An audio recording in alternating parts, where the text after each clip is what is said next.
Hey everybody, warmer days are upon us. That means a few things. Evals may be here. You might be looking at spring hockey, you might be even looking forward to summer hockey. When it gets to the off season, I always like to present you with alternative options to just being on the ice all the time because you deserve a break too. And what we do in my house for my son, who's a goalie, and my daughter, who's a skater, is use NHL Sense Arena, our title sponsor, as many of you know. And they just launched a new goalie mindset training with Pete Fry, which is all about building composure, focus, and emotional control that goalies need in big moments. And then for the skaters, they've really updated Dangle Pro with full ice scanning. So now you're not just standing still stick handling in isolation. You're handling the puck while scanning, making reads, and training your awareness like you would in a real game. And again, this uses mixed reality. So you're actually stick handling with your real stick and a puck. You can see it around virtual objects. It's super fun and it's super nuts.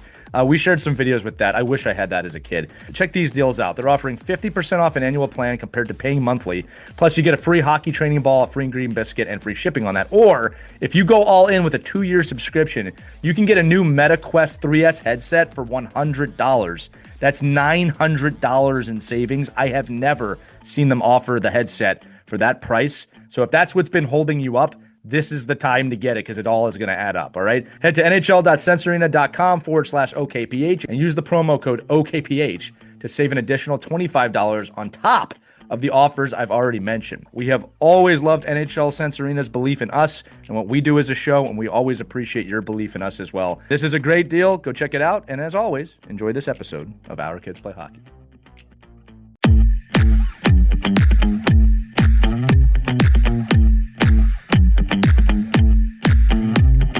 Hello, hockey friends and families around the world, and welcome to another episode of Our Kids Play Hockey. I'm Lee Elias, joined by my co-hosts and best friends in the world, Mike Benelli and Christy Casciano Burns. And our guest today is someone whose impact on youth hockey goes far beyond the rink.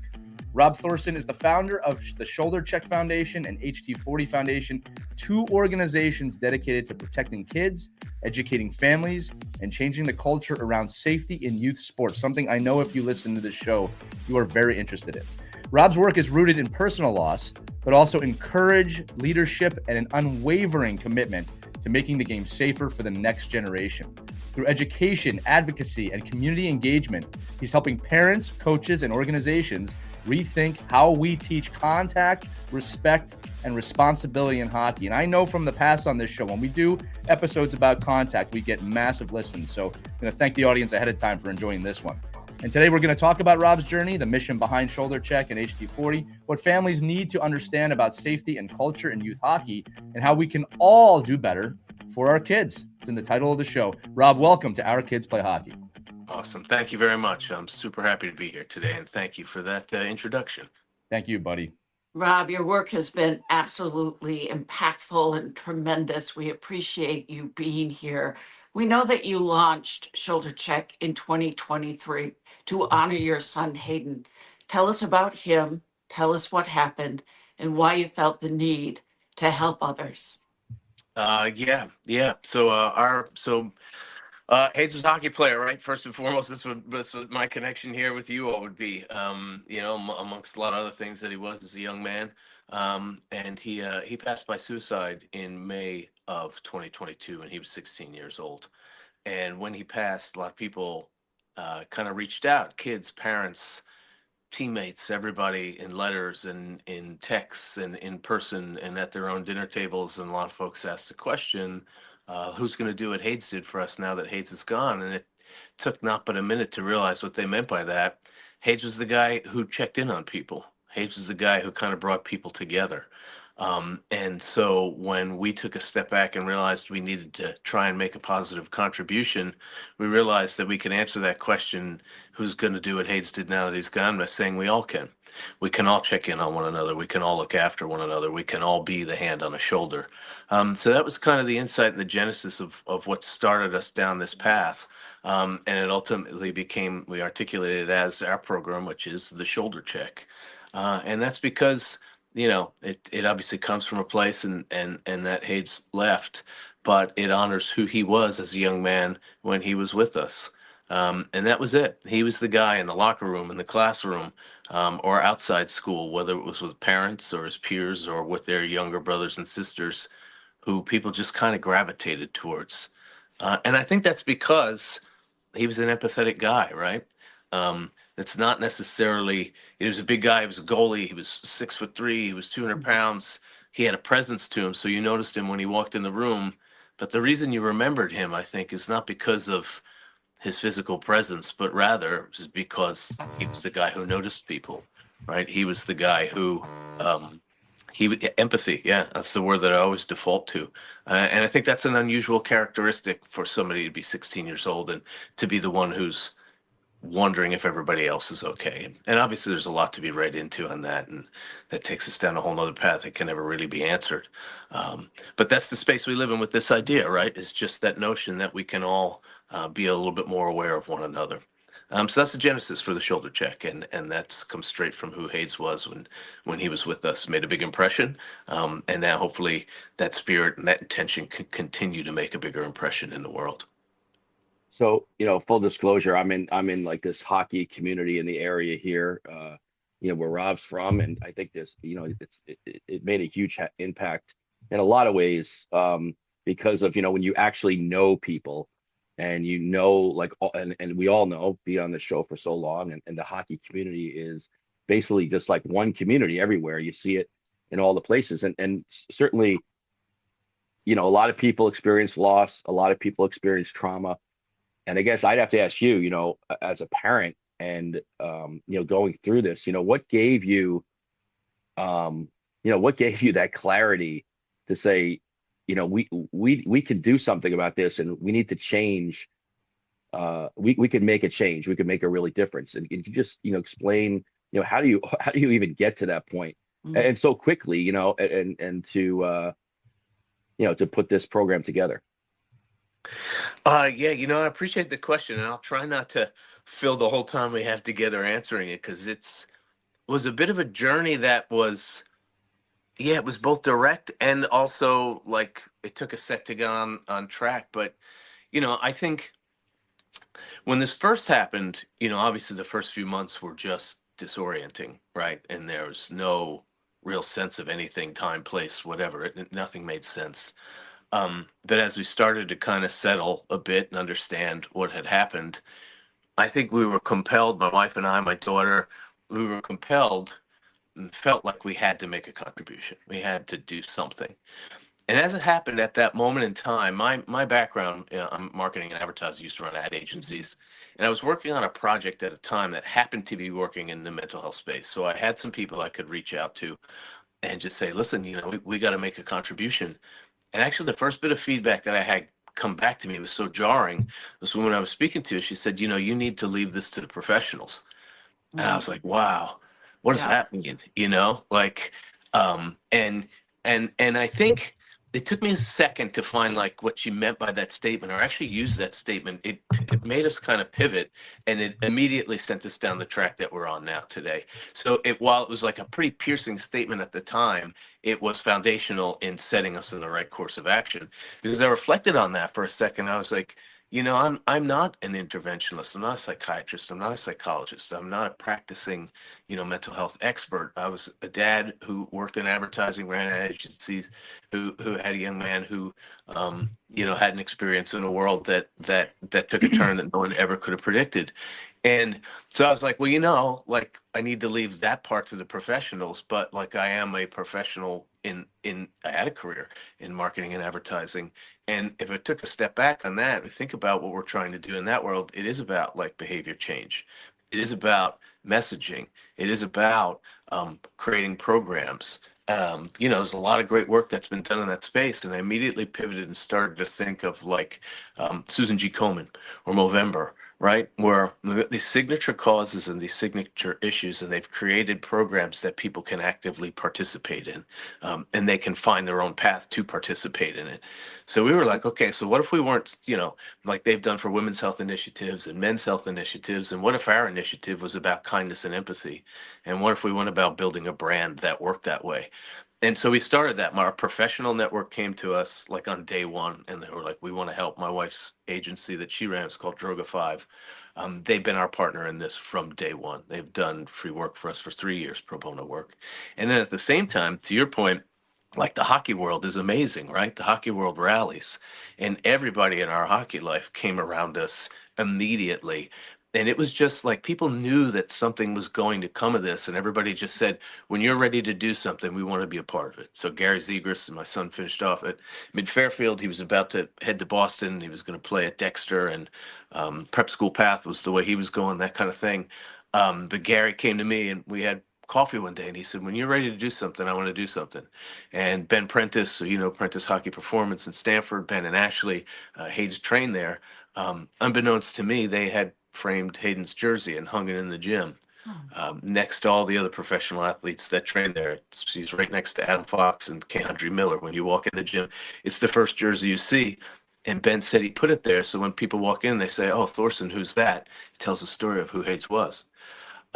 And he said, "We want to do something." And just like that, it all just kind of snapped into focus where we had this idea for the shoulder check, putting a hand on a shoulder and making it something programmatic that people could participate in. Then all the guys through Gary's world and Trevor's world and all the guys that train at the gym, led by kind of Chris Kreider and Kevin Shattenkirk, they're like, "Yeah, we're in." And it just came together. Let's use this charity game to launch this idea, and off it went. And it just came together like that. It was pretty amazing, honestly amazing. And every single person connected to it is there because they want to be. It's an all volunteer thing that we do. It's all Hayden's friends, Hayden's hockey parents, and right down to the athletes. And everybody just kind of leaned in. And now we have this amazing idea. And Rob, what does shoulder check look like on the ground for teams and organizations that might want to get involved? What does it look like? How do you get involved? And what can teams do to help each other? Yeah, so that's what we've tried to do, and it keeps evolving, right? So each time we have the chance to go out and talk to somebody about it, or be present with the idea, or share it, like it's this iterative loop, right? Where other people have ideas, and we continue to build out the toolkit. But at its core, what we're trying to do is make it a part of team culture, or classroom culture, or even community culture, because that's where we're at now. We're presenting in all these different places. And the idea is to just take this idea of reach out, check in, make contact, right? That's the refrain. I promise to reach out, check in, and make contact. And then use that sentiment to make it part of what holds the team together, right? So we have like all kinds of little artifacts, we call them now. So we have like I check in because, how people hold up their placards, say stand up to cancer. So ours say I check in because. So we give those to teams and they can fill them in and hang them in the locker rooms. And we have jersey patches and helmet stickers and hockey tape so that we say rep the blue, right? To show that you believe in these values, but ultimately to make it part of your team culture. And what I found happens most is we have a little script and the team will use it. And before they start their game, they'll share this idea with an opponent, ideally even a rival. They'll skate out to center ice, circle up at center ice between the two teams, put hands on each other's shoulders, and repeat that refrain. I promise to reach out, check in, and make contact. And again, it's just like little tools and devices, little things you can do to just bring awareness to each other. I want to ask you this too, Rob. It's kind of a two-part question here. Mental health, mental fitness, this is something we bring up a lot on this show.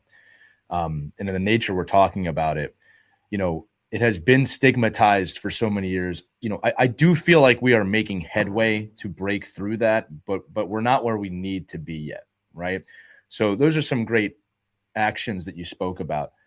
When we use the word success for this foundation, right? What is success for you? What is success for the group? Short term, long term. What does that look like for our audience who maybe have never heard of this before?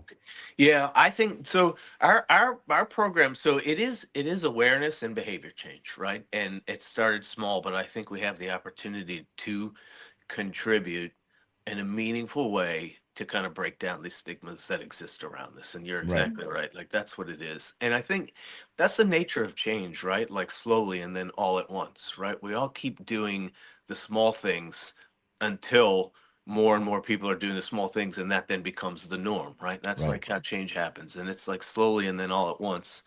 And in that way, I could think about it logically, right? Like I always use a parallel. I had a family member when I was young, when I was like 12 years old, and he was 10, and then he had cancer. And, very fortunate, obviously, massively supportive family came around him. But I still think about that in retrospect. It was the kind of thing that was a little bit quiet, right? And now look where we're at with that, where we celebrate people, we stand up to cancer, we honor their battle, And we honor them in ringing the bell, and then sometimes, unfortunately, in not, right? And I think the same thing's happening now as it relates to mental health and wellness. We're just starting to crack that thing open. And the thing that we noticed, and what we're really keen to do, is make sure we're being additive to the conversation, right? Because there are a lot of great programs that are working at the intervention level, right? And there's a lot of great support. There needs to be more. If there's not enough, there needs to be more. And then there's a lot of work that's being done at the general awareness level. Like I always think of, you see the billboards that say it's okay to not be okay and you are not alone. But what occurred to us was, like, if I'm driving down the road in my car and I see a billboard that says you are not alone, I'm like, but I am alone. Yeah. And it still puts the onus on me to be vulnerable, to allow myself the vulnerability. So our thought was just like, let's just get everybody else involved, right? So you are not alone. And then our part of the sentence is, because I'm right here beside you. Right. Right. Like if I needed an ultimate elevator pitch for what we're trying to do, it's, we don't always know who might need a hand, but we all have a hand to give. And that's what we're trying to do, is get everybody involved to help create space to allow people the vulnerability they need to ask for help when they need it. So I think, I realize that's not like, a hard metric. We want to reach, 275,000 people, right? Like, which we already have, we're reaching like so many people now. And I think we just want to continue to bring this message forward to contribute to this positive evolution and understanding around mental health and wellness. And I have to add real quick, Rob, brilliant answer, is that with the nature of the topic today, it's so important that it's there may not be signs that you need to do this, right? Just asking someone or being with someone has massive power. Yeah. You may not realize someone is going through something. You may not see something that goes, oh, wow, they need help today. That's why it's important that this becomes a normal thing of just like you literally hand on the shoulder. How are you doing? Like the understanding that, I love how you said that, I'm with you, right? I say sometimes I'll stand with you. I'll walk with you. It has a lot of power in this situation. Go ahead. Sorry. No, that's it. No, that's a nod of agreement, man. Like I was thinking about it. If you think about, try and boil it down, because I think what helps, where you find success, is by simple ideas that are universally understood, right? Like, right. And what's more powerful than like a hand on a shoulder? Like across cultures, there's 8 billion people in the world. I would say virtually every single one of them would intuitively understand what a hand on a shoulder means. Right. In lots of different ways too, right? Like it could be celebratory, like we just won. It could be encouraging, like let's go, we got this. And it could be conciliatory, like it's okay, man. Like it can be all those things, and it's such a simple gesture. And how much power do you think there's for those listening, not really sure whether or not they should get involved? How much power is there in peer-to-peer communication? Well, that's it. And that's where it's at. And I apologize. I got a little bit of a cold here. When we started, we looked at one sec.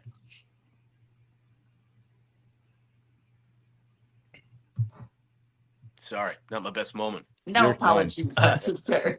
Winter weather. Yes. When we looked at it, we started, and if we boil it down, right? So if 1 in 3 or 1 in 4 people, young men or women, are going to need mental health support in some way over the coming year, 3/4 of them say they don't have someone to go to when they're in need. Yeah. But the flip side of that coin is nearly every single one of them says the first person they'd accept help from is a friend. Like that's where that's where it's at, right? That's 100% where it's at, peer to peer. I want to ask this question too. So we're going to talk about coaches and parents. I'm actually going to go right to parents. We talk a lot on this show about the car ride home after the game. We talk a lot about how parents interact with their kids after a good game, a bad game, with the solution of Rob, the car ride's not for coaching. But we also speak about how, especially in the younger half of youth hockey, that it's so important that you establish for your kids that you are safe with us at home, in the car. When I see parents, and I see it, really analyzing the game after the game, or really having a problem with, how their kid played that game, and it becomes a classroom scenario over a parenting scenario. I wonder your thoughts on how parents can make the home a safe environment, how parents can make the car ride home a safe environment, and how they should approach that. Yeah, I think that's just it. It's just empathy, right? It's empathy, and I know, and I can relate to that too, right? Just as a parent going through that, and even my son and I finding our own space and path, and just like you have kind of the 24-hour rule, where Right. before anybody can reach out to a coach, like we instituted the 24-hour rule ourselves for games and practices, and said we're not going to talk about anything until a day later.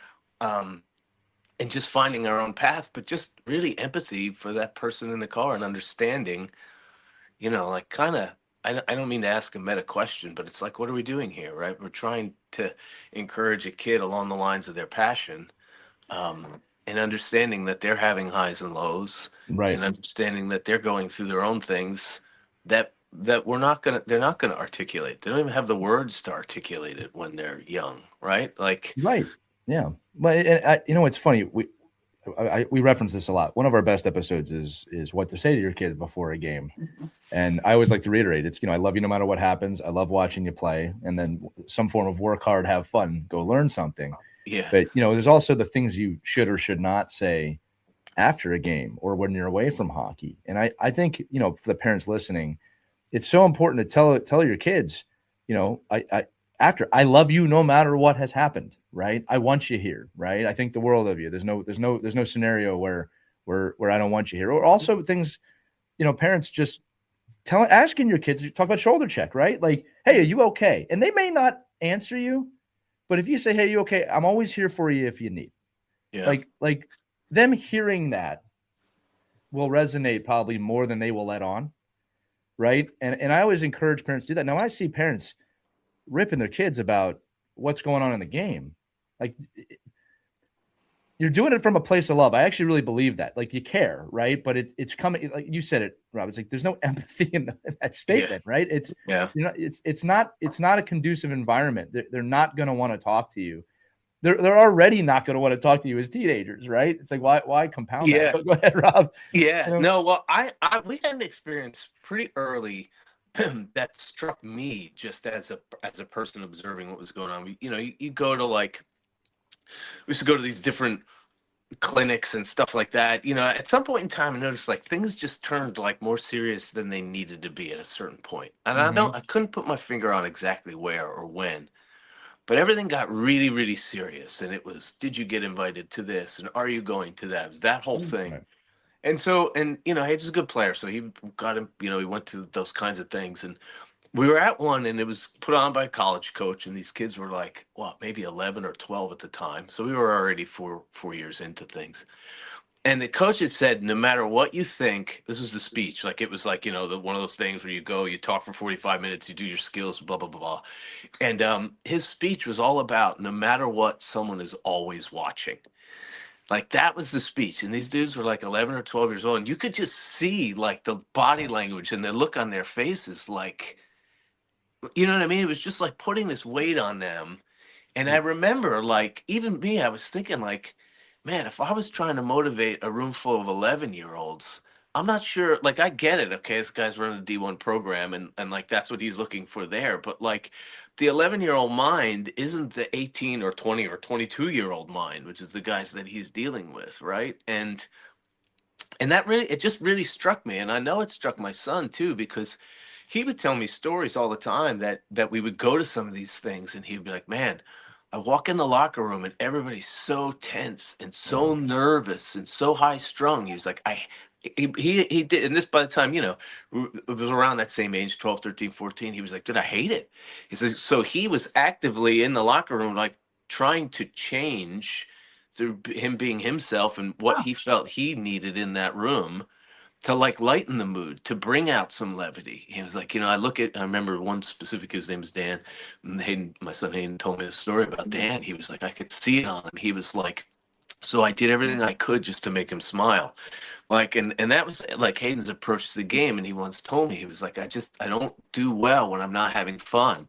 And we would get there and there'd be parents around and be like, this is the biggest game we've ever played. We really, this, that, the other thing. I'm like, man, like, no. And I could see it. And I knew that was like, it took my son, he felt the weight of that, and it took the joy out of things.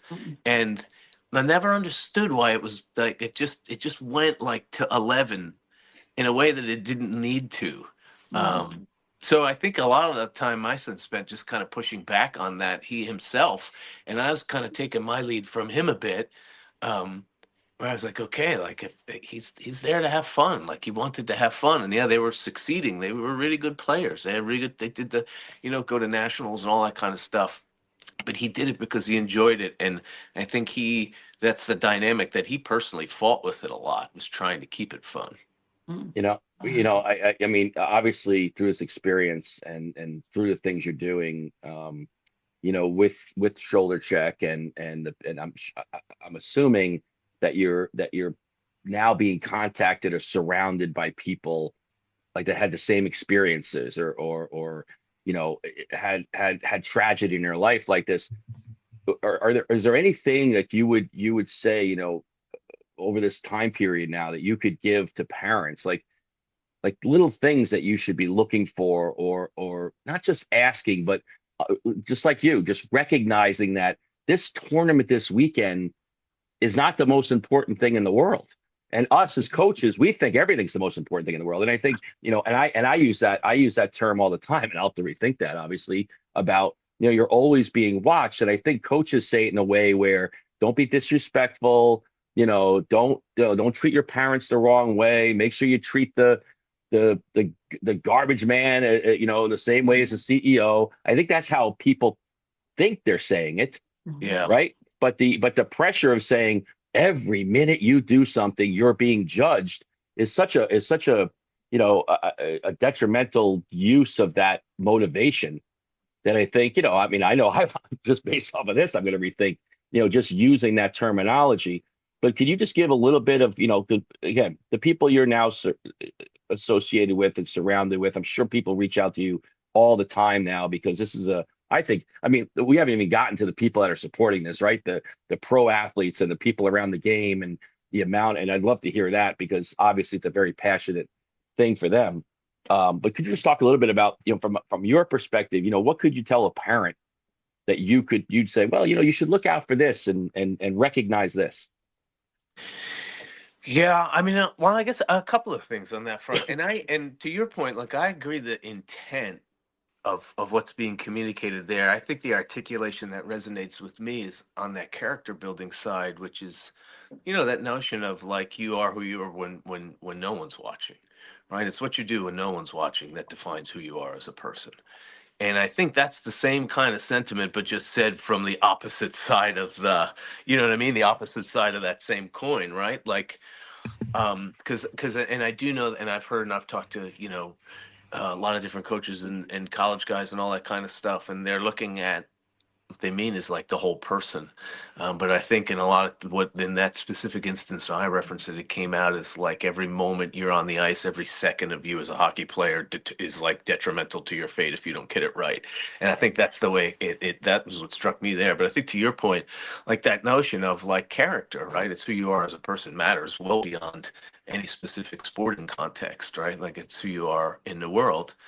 And that is important, and sports do that. Like that's a really great thing about sports. And that's why we tried to add this component to it and make this a part of what the sporting endeavor is like team building and being there for one another. And that's a life skill. And as it relates to in the larger scheme of things, like what to look for, um, I think the thing I can only speak from my own personal experience, right? Like that's the part that I know. And one observation I had pretty quickly was, I mean, look, if 50,000 people a year make this final decision, they've walked 50,000 different paths to get there, right? And there are archetypes and commonalities and things to look for, but there are also sometimes, and this is really specific to our instance, when people aren't sharing. Like if you made a list of 1,000 kids, Hayden would have been 1,001 on that list. Like it's so incomprehensible what happened. Um, and there, it sounds incredible to say. Like I even, I'll rewalk the path every day to think what, where, how, why, and sometimes there aren't answers. And I think then the question then becomes like, okay, you know, Are we checking in enough? Are we sure? Are we listening? Are we there for the answer? Hey, you good? No, no, no, really, man, you good? And being there for the answer. I think that's the best I can offer as it relates to that question because, that was our experience to be so unaware of something and to have someone in the world who everyone, no one, there was nothing, you know what I mean? There was nothing that ever would have known. You knew you had someone who was feeling, who was empathetic themselves. That's why you see those expressions, and this made me mad in the beginning, but I recognized it too. It said check on your happy friends. You know what I Yeah. mean? And I was like, man, where are we at? We're like, we can't even trust that someone's happy. But I think that is the case, right? We live in the world now in a way where everything's kind of set to 11, right? Like even, going through high school and your grades and your college and your this and your that, right? Like everything seems to be set to 11. There's so much pressure that it's hard to let the guard down. So again, like that's kind of my piece and our contribution to this. Like let's just create space where people can let their guard down. Anything you push in is coming out some way or another, right? No matter what it is, it's coming out some way, probably with twice the force that you forcing it down with. And it comes out in lots of different ways. It gets expressed in different ways, right? Like obviously for us in this kind of ultimate pathway, but you have people who will act out. You have people who have, behavioral cues. You have people who start to push the envelope or maybe find paths towards drugs and alcohol, like, for us, they refer to these things as passive despair, right? Like push things in, they're going to come out some way. Um, but ultimately, I think being open, being attuned, and being honest about things, and just being there for someone, I think, can make a huge difference. Rob, Yeah, thank you so much for the work you've done. We are deeply so sorry for the loss of your son, Hayden. What a wonderful young man. We do want to talk more about the impact you are making. Teams and communities are discovering you, and your shoulder check is growing, probably in ways you never even imagined. So tell us about that, how communities are bringing shoulder check to life and hockey teams are discovering you and the difference it's making. Yeah, I'll say like it is the figurative and literal hand on our shoulder, obviously, right? Like to see this idea being embraced and knowing now directly, like you say, we've been doing this for a little bit. Like I have the stories, the emails, or even the phone calls that come now where people will share, like, hey, we had a teammate who we were worried about and we reached out, and like that people have it's made a life saving difference in some places. And I think that's again the most extreme example, right? But I think it also makes a huge difference at the everyday level in just creating a space that makes people joyful. And that's ultimately what we're trying to do at this, right? So, like now we have it, I say it all the time, from Stanford to Seattle. And now we're in Calgary now, right? So we've got like WHL team in Calgary's got a shoulder check night coming up. The Junior Kraken are doing it in Seattle. Nice. Sun Valley Youth Hockey Association is got the whole program involved. And interesting things come of that too, right? Where a senior, they did it for senior night in Sun Valley, and this young man wanted to write a paper for his high school graduation thesis about mental health and wellness, and he reached out to me and wanted to do an interview for his paper about it, right? This is like kind of the interesting small things that are happening. Or, I'll be in Erie, the Erie Otters, the OHL, we'll have a shoulder check night on a Wednesday night. Then we're headed down to DC where the Capitals will be having a shoulder check night. But we do all of that, right? Again, so those are big platforms where thousands of people can see the message so that people can be inspired to want to bring it to their teams. And I'll go to those events and stand behind a table and just meet people and talk about how they can bring the program to their teams. And again, what that is just um, kind of making the commitment to be there for one another. And then people can interpret that however they want for their teams. So now, yeah, we've got youth programs from mites, all the way up to the U18s. We've got the juniors, we've got colleges, we've got pro teams doing it. And then it's gone well beyond hockey as well, to other sports, but then just to classrooms, right? We present to high schools all the time. 1,200 kids at a time, and we have them fill out these I check in cards. And it's really inspiring. We've got corporate sponsorships. Things like, we're working with a hospital system because they recognize like who's checking in on doctors and nurses who are frontline employees. We're partnered up with a military charity called TK Wow. Foundation, who, they also recognize, right, the need to be there for one another, because who's under more stress and caring more than the people who are on the front lines in the armed services. And seeing the idea resonate with different people in such different places, but again, comes back to that one simple universal thought of like, you're not alone because I'm right here beside you. Like, you don't know who needs a hand, but I have a hand to give. And seeing that resonate in so many different ways and places is incredible. Like, I'm really blown away by some of the things and some of the calls or opportunities that we have. But we keep always bringing it back to the way it was meant to work by design from the get-go, which is it is a grassroots program. And we're Right. super fortunate to have all these kind of elite NHLers and the PWHLers that have been participating in this with us from the get-go. Like, these folks are role models, and kids see it. They use the words. You might see somebody who, when somebody has a broken arm, you can see that, but you can't see when they're struggling with something inside. And just to hear those guys say it is game changing. And that's all to unlock this kind of grassroots participation. That's why we do all this stuff.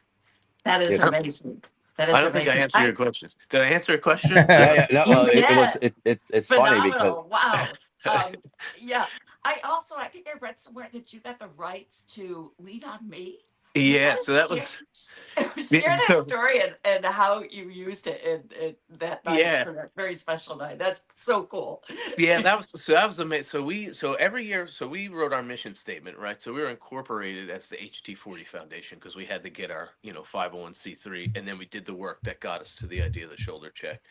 And we wrote a mission statement and said that we want to inspire and enable young men and women to check in and be there for one another.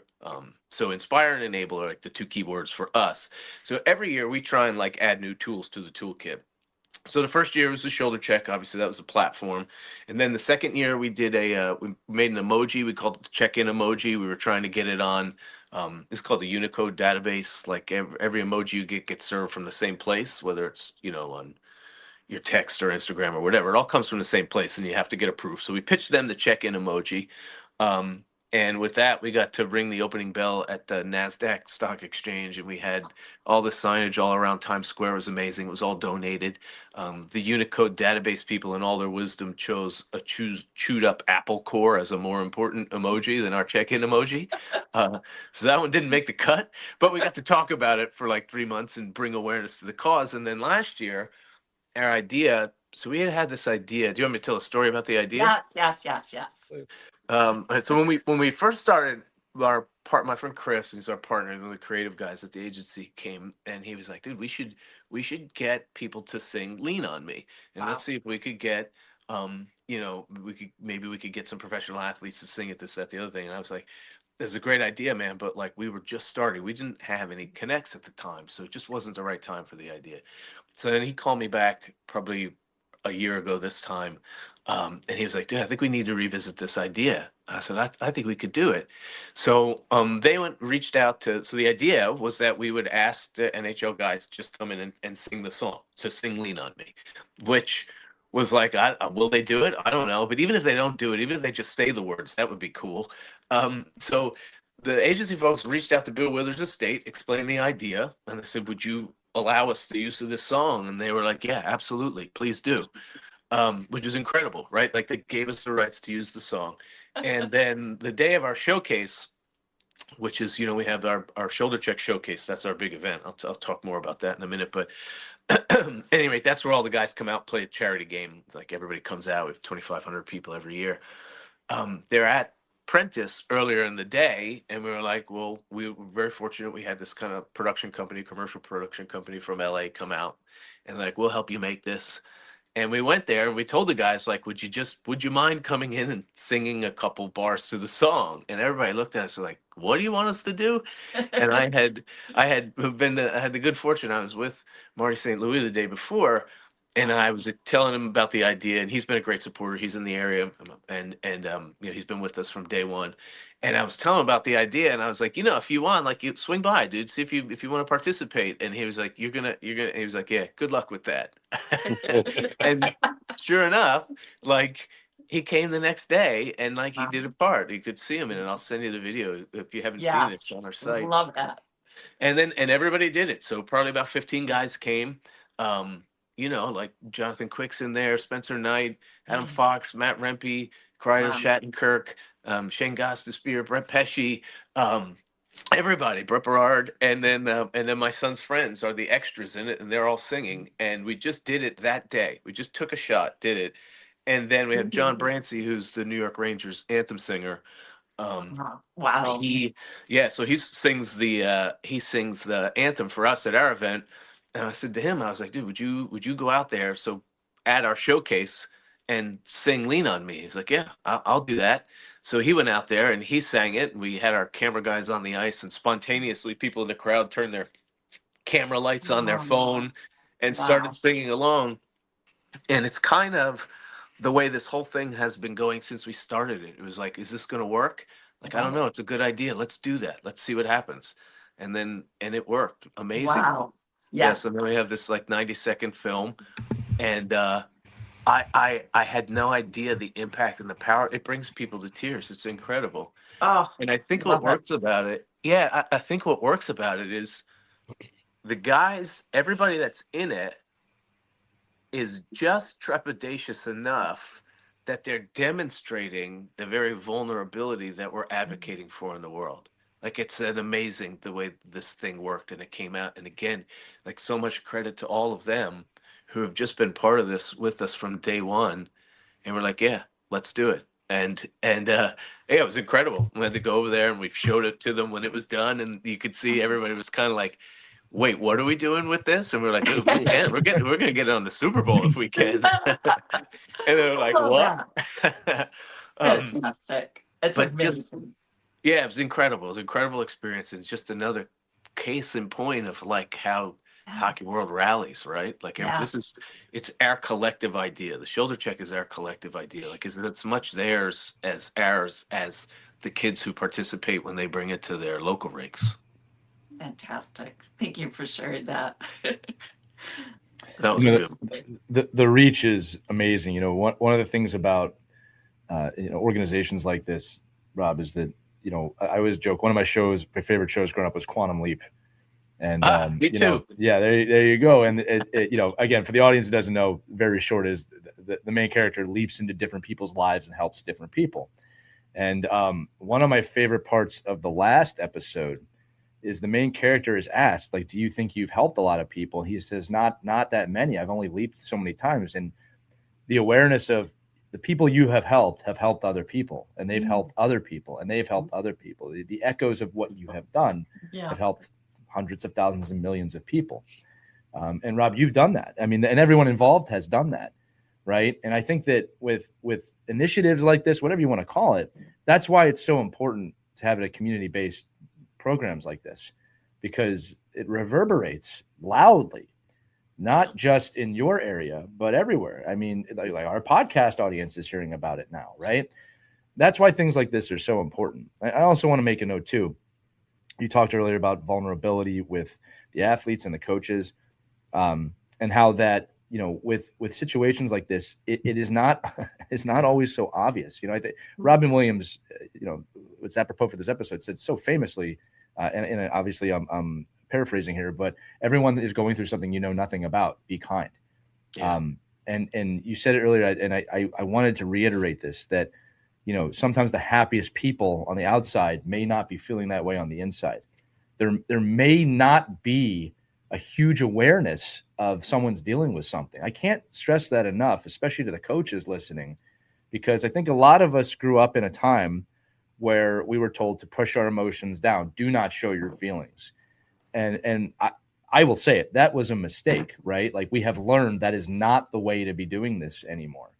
And I think it's so important when we deal with this new generation of youth athletes and just youth in general. They're growing up in a very different environment where emotions and feelings are actually important, a power in a lot of ways.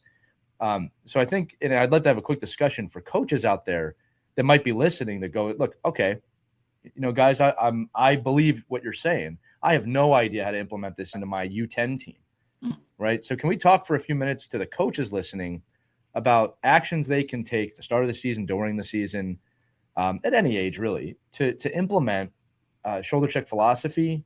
And my guess is, Rob, it's not that intricate. It's not that crazy. No. It's not like it's a daily thing at every practice. It's little things. No, sir. Right?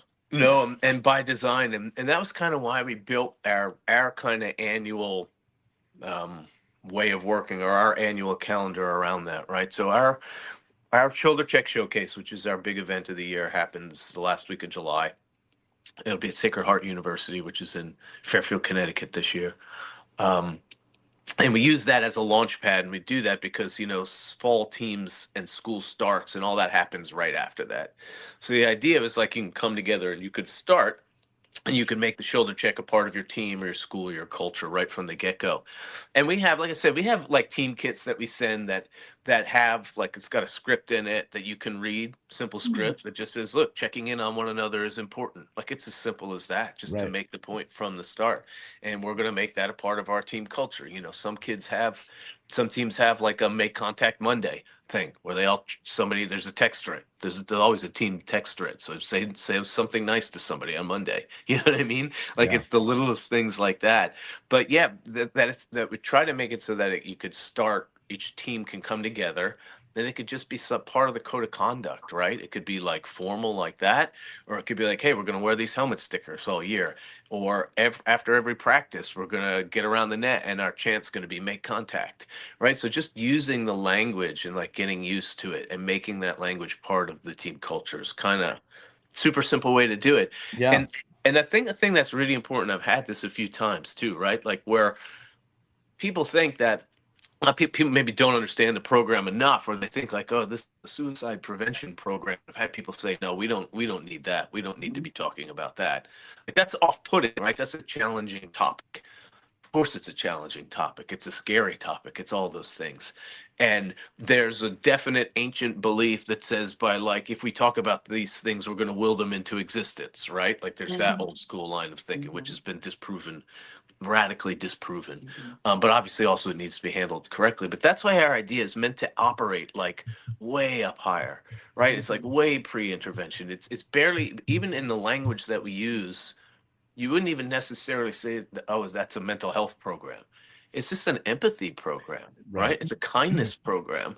And the impact that has is like game changing.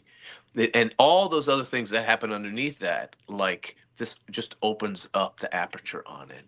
And that's why we tried to make it like that, right? So that it is simple. And not only that, but like, especially as kids get older and they see themselves as role models, right? Well, then the role they're playing now is like, hey, I'm a champion for kindness. Like, I believe in this. I'm sharing this with you. And certainly that becomes a thing that happens when the kids get older. Like, yeah, no, we're doing a shoulder check game because we want to role model this behavior, right? But back to your point, to coaches, like, it is just a simple thing, right? Like, we're going to work hard, we're going to do our best, and then to say, and we're going to look after one another, right? That's it. That's all there is to it.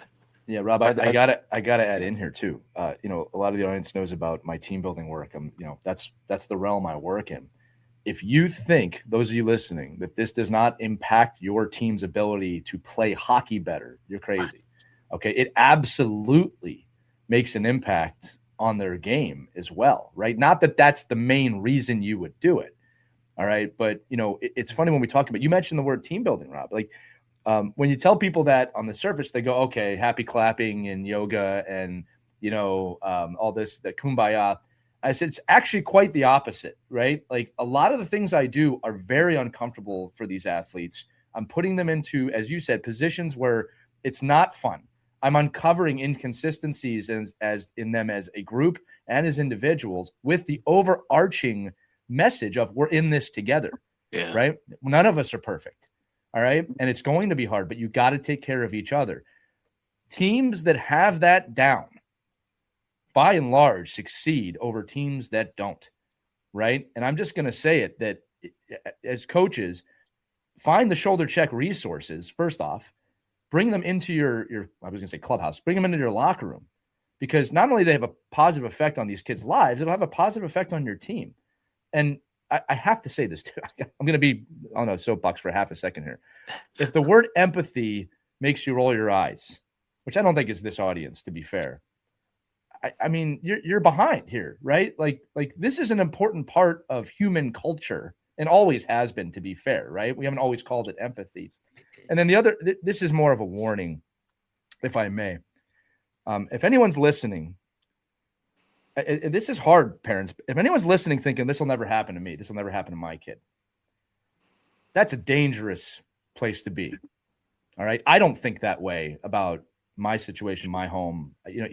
Don't we talk about this like, oh, my kid's the one who's going to make it, right? It's like the opposite of that. Don't be the parent thinking this could never happen in my home. It's just not the right wavelength to be on. I'm not saying it's going to happen or anything like that, but the lack of awareness in that statement, it should scare you a little bit at home if you've been thinking that, right? Now, again, I'm saying that. I don't know if the three of you agree with me on that, but don't get stuck in that thinking, because that type of thinking is going to lead you to not having conversations. It's going to lead you to not checking on your young ones. And it's going to lead you down a place where a little bit of ignorance, in my opinion. All right? And that's a hard thing to say. All right. I'm not trying to sound like the boss here. I think that if we don't talk about that, what are we talking about? Right. Yeah, man. No, go ahead, Rob. No, not my place. You go.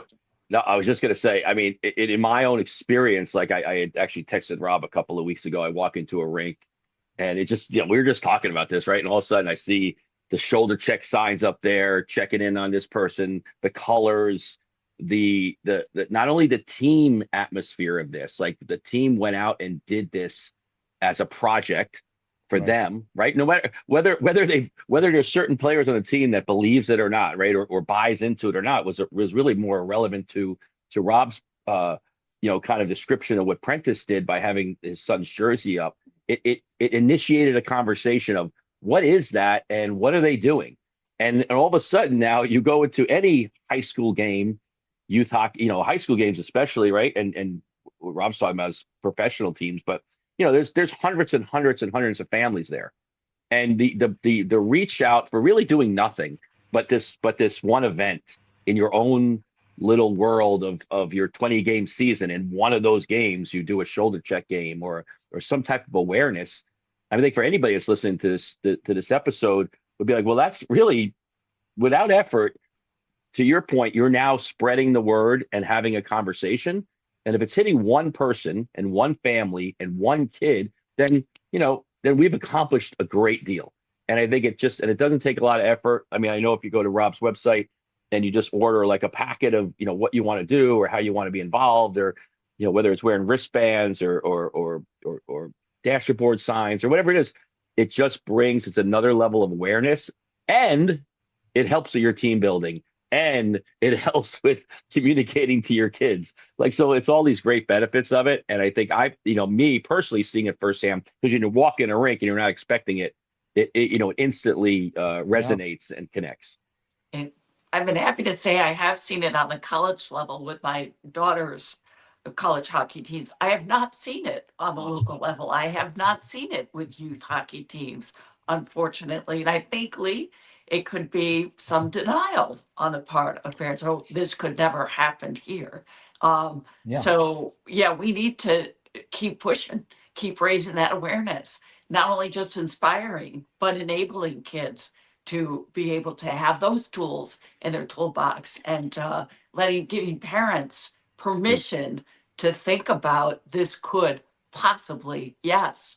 It's right in, it could be right in your own home and you don't even know about it. So it's the word I should have used, Christy. It's just awareness. It's just awareness of it, right?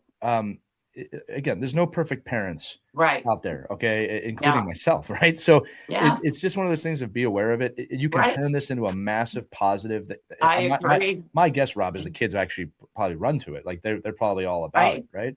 Well, and that's totally, and that's the way we've tried to build it, so that I would say it's 2/3 of the people that reach out are the kids themselves. which is Wow. what we want by design. Wow. That's Yeah, I would not have amazing. guessed that, Rob. That's a great Yeah. stat. Yeah, It is. 100%.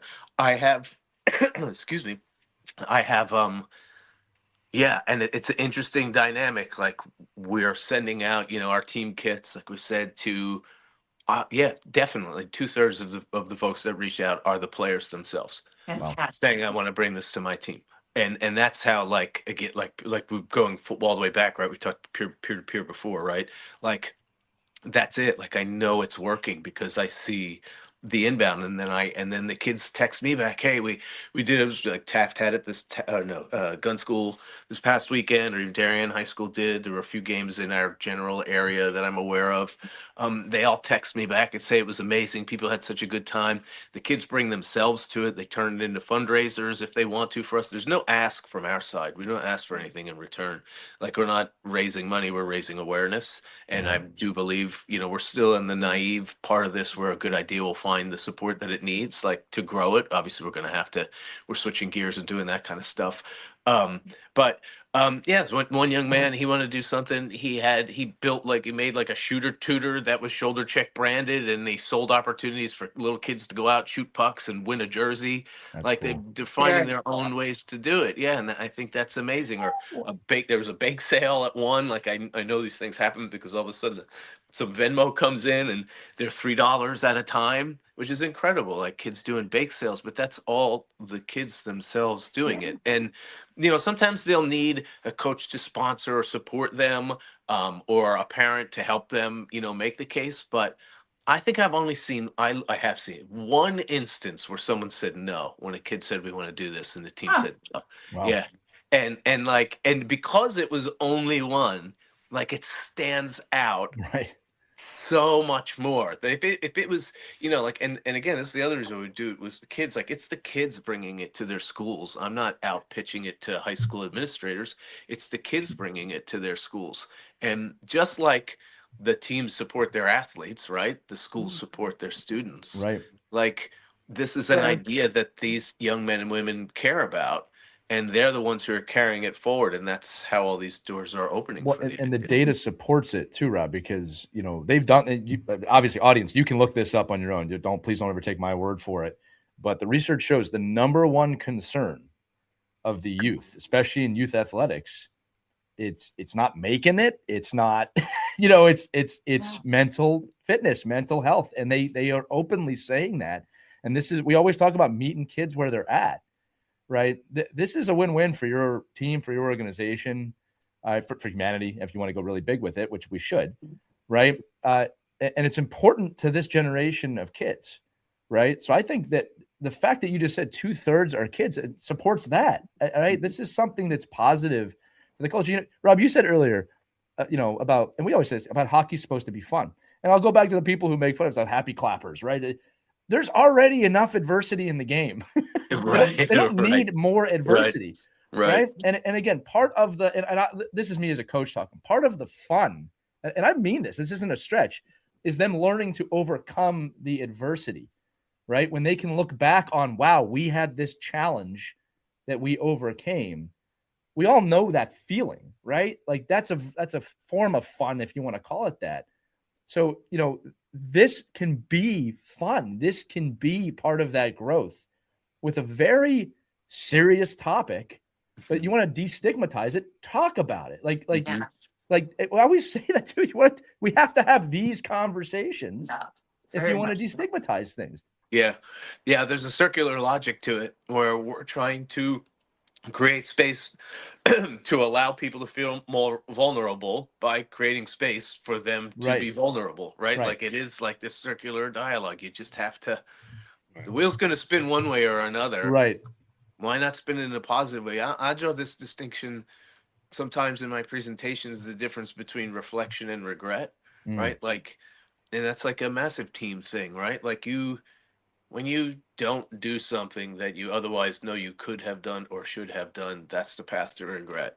Right. And regret is heavy, Wow. and you don't always get to put regret down. But the path to reflection is just like you were saying, is by being intentional and by being aware and knowing that things might not always work out the way you want them to, but because you put your best self into it, you can learn from it, and that's Right. reflection, and that's such a better, more positive place to be. That's the life skill, right? And Yeah. that's I always love to say this too, because, I talked earlier in the episode about that car ride home, right? I never said it would be easy not to talk about the game in the car ride home as a parent or as a coach, right? Like the first thing I want to do is talk about the game, but it's hard for me. But I do it, right? Like, no, Lee, you're not going to bring this up unless they do. That's tough, right? No one said this would be the easiest path, right? And like what you're talking about with the adversity, I a big message here for parents. Like, it's hard to allow your kids to fail. Rob, you talked earlier about when did this turn to 11? When did this get so serious? Well, I think there was a turn in culture. I'm not saying putting this only on parents here, but I don't want my kid to fail. I don't want my kid to fail. Well, don't play hockey because the whole game is based on capitalizing on someone else's failure, right? Like, that's also the greatest gift of this game. yeah. Right. And I think together we have to be okay with letting your kids experience all of it, the ups, the downs, the lefts, the rights, the challenges. Right. And again, I'm not trying to get too grandiose here. Like, this is a big part of that, what we're talking about today, the mental side. Right. We have to allow the kids to feel their emotions, to express their emotions, and most importantly, to know that you are not alone in experiencing these things. Right? We all feel these things, right? And I just love the message of just, hey, I'm here with you. You're not alone, and I'm walking with you. I think that was a great addition to that statement, right? Sorry, I am going like 5 minutes. No, you're good. Rob, I'll just say this, because we're getting to get kind of time here. To you directly, sir, anyone who takes this type of pain and allows it to fuel purpose is not just an inspiration to all of us, but I mean, it's amazing. I mean, what you have done, what you have created, and the community that you've created together. I know you'll give all credit to them too, but it takes a tremendous amount of courage to turn pain into purpose like this, or to fuel it. So thank you for the work you're doing as well. Well, I appreciate that. Thank you very much. Yeah. Mike, Christy, do you have anything else before we close this out? Please tell us how do teams get involved? How do we find you? How Yeah, do we get 100%. started?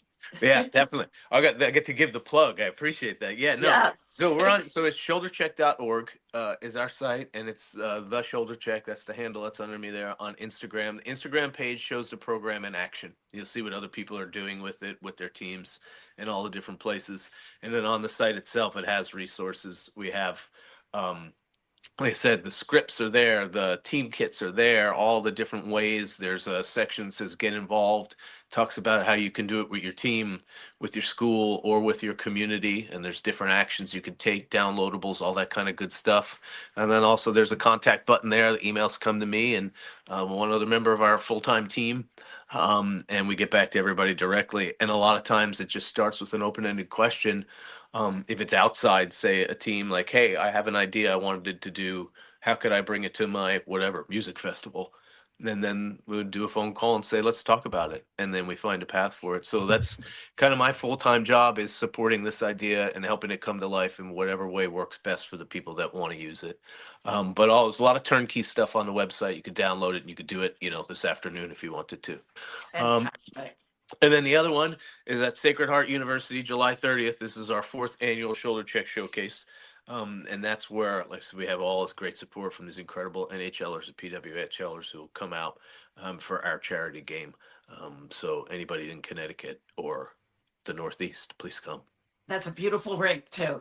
I've been there. It is our first time, stunning. So we're leveling up. We used to be at Terry Connor's rink in Stamford. And we packed the house there for 3 years and kind of outgrew it. So now we're lucky to have the chance to take it to Sacred Heart, which is that's stunning there. great. Yeah, you'll love it. Well, one of the beauties of our audience, Rob, is they really connect with things like this. So I know those of you out there are going to be running to this website. The other beauty of running a podcast, Rob, is that we get to do a lot of micro clips, and we have a lot of audience that watches those. So we will be sharing that message across social media. Obviously, for everyone listening, the links for this are right in the show description right now. You could pause it and go there. It's been there the whole time.